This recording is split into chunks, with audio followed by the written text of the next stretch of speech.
Pernahkah kita berpikir, mengapa manusia harus tidur? Mengapa setiap malam manusia kehilangan kesadaran selama berjam-jam, tidak mengetahui apa yang terjadi di sekelilingnya, bahkan tidak mampu mengendalikan dirinya sendiri?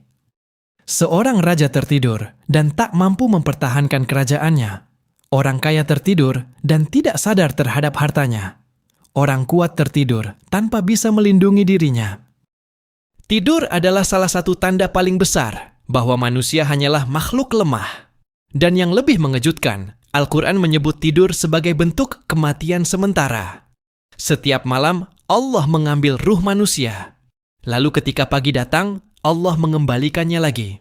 Namun, tidak semua ruh dikembalikan. Ada orang yang tidur dalam keadaan sehat, tetapi tidak pernah bangun lagi. Lalu sebenarnya, kemana ruh pergi saat manusia tidur? Apakah ruh bertemu dengan ruh lain? Apakah mimpi berasal dari alam ruh?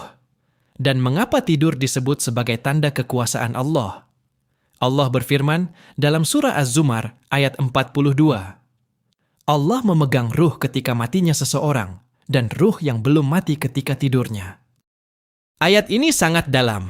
Allah menggunakan kata yatawaffa, yang juga digunakan untuk kematian.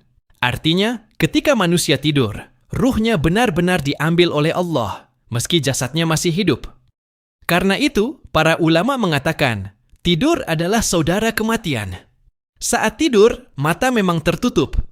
Tetapi sesungguhnya yang terjadi jauh lebih misterius daripada sekadar tubuh beristirahat. Ruh manusia berada dalam keadaan yang tidak sepenuhnya terikat dengan jasad. Imam Ibnu Katsir menjelaskan bahwa Allah menahan ruh orang yang ditetapkan mati dalam tidurnya dan mengembalikan ruh orang yang masih ditetapkan hidup hingga waktu tertentu. Itulah sebabnya tidur selalu mengandung misteri. Tidak ada manusia yang benar-benar bisa menjamin dirinya akan bangun esok hari.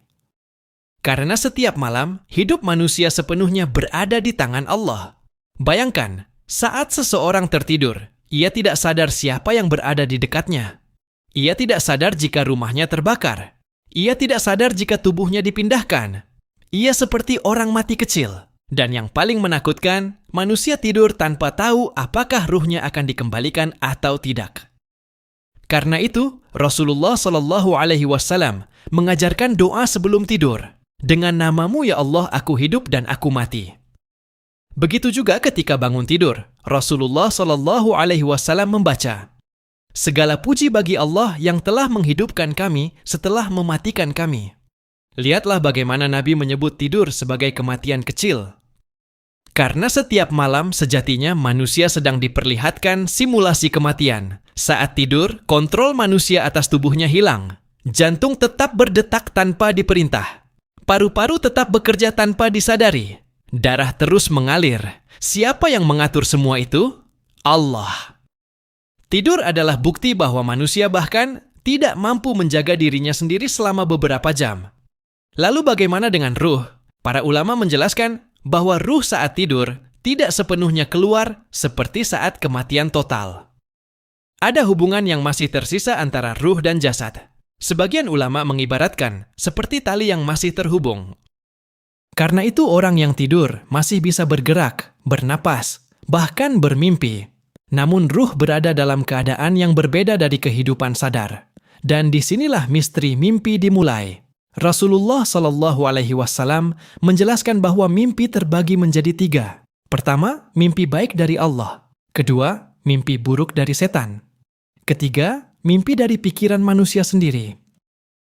Mimpi yang benar dari Allah disebut sebagai bagian dari kenabian. Dalam hadits syahih disebutkan bahwa mimpi baik adalah satu bagian dari 46 bagian kenabian.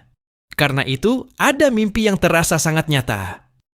Kadang seseorang melihat tempat yang belum pernah ia datangi, melihat orang yang sudah meninggal, melihat kejadian yang kemudian benar-benar terjadi.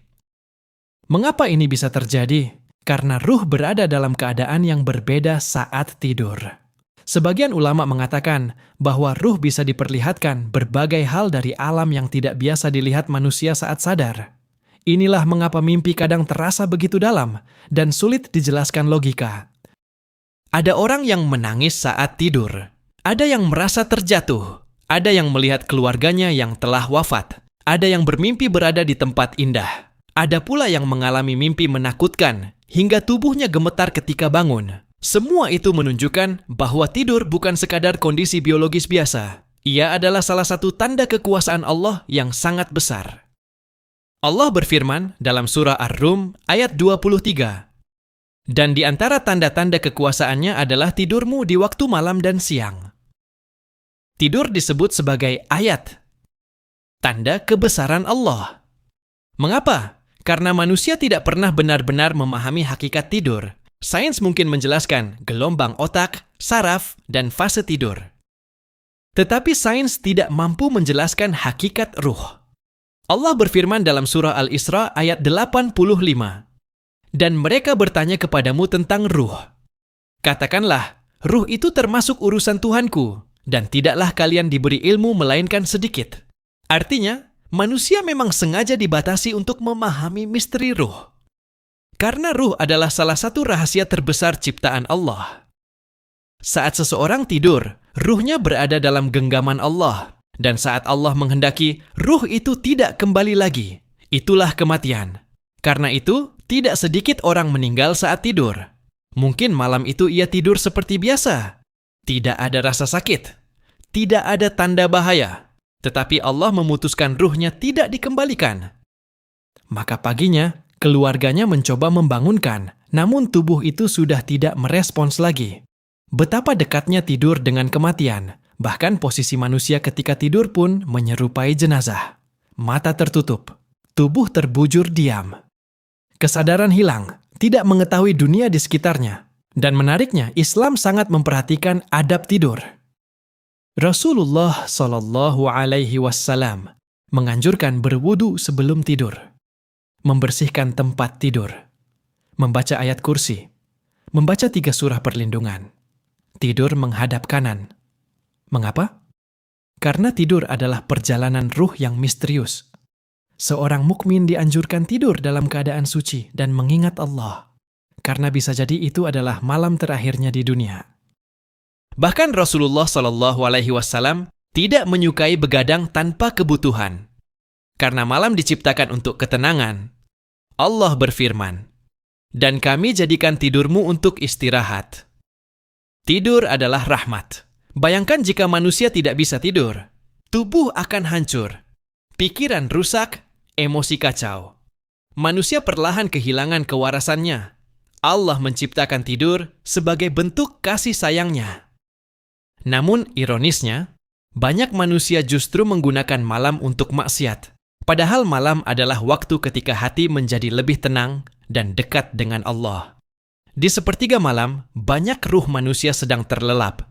Tetapi para hamba saleh bangun untuk tahajud.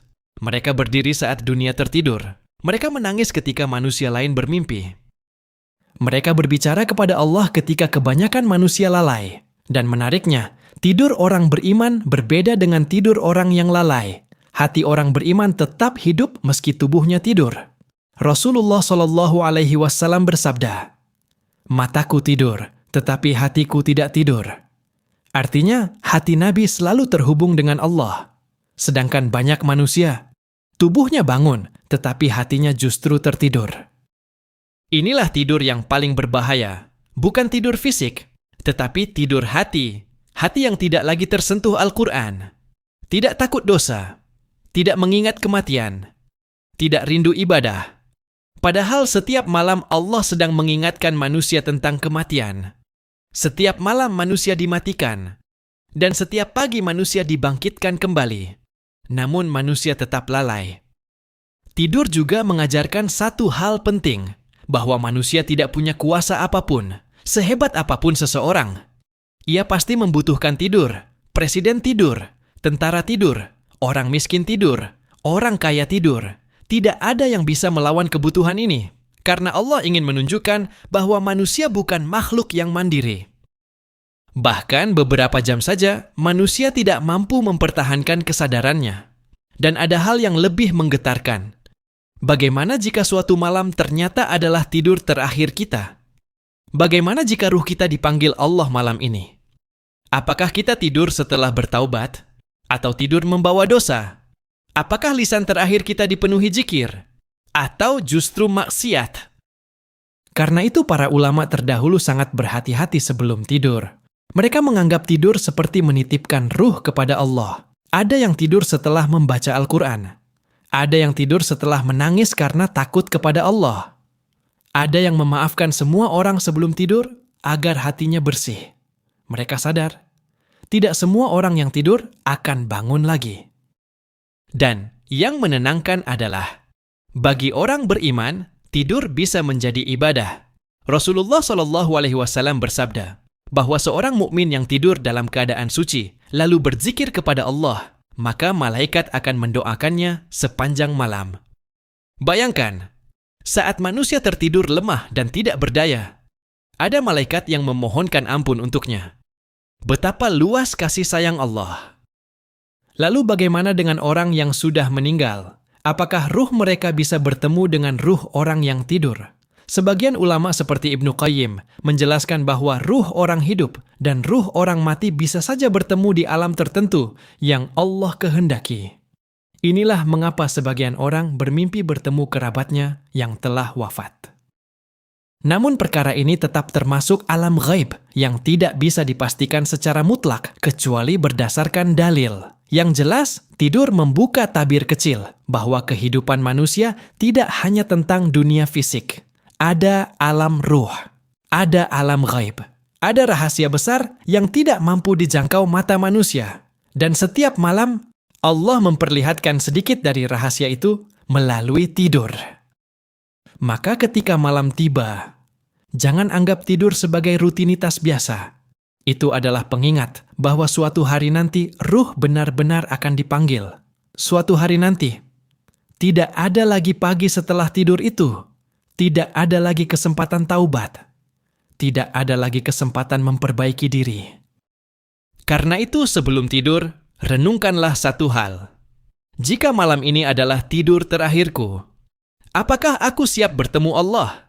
Sebab tidur hanyalah latihan kecil menuju kematian yang sesungguhnya.